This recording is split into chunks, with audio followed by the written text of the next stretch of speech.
Hey guys, it's Alex here at Top Guns again. So today on the rundown, we're going to talk about the Shield Plus. This is a gun that came out last year from Smith & Wesson, and it's a great one. What I like about it is now you can get this in a bunch of different variations, including night sights. You can get fiber optic sights. This one that we're holding right now is a 9mm, but they also make one in 30 super carry. So if you look at the slide even, you're going to have an optics ready cut, which I think most gun companies are going to come out with right now. But the firearm in general is about the same size as like a Glock 48 or a Glock 43, somewhere in that area.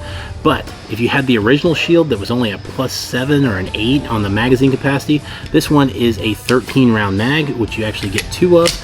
But the same holster that you had for the old one will actually fit this new one. So go to your local firearms dealer. You'll be able to check this one out in a bunch of different variations. Again, what you'll like is the flat face trigger. It shoots great, great grip texture. You're going to want to check this one out, guys. Thanks for watching. If you have more guns that you would like for us to cover, please comment those down below and we'll get to them.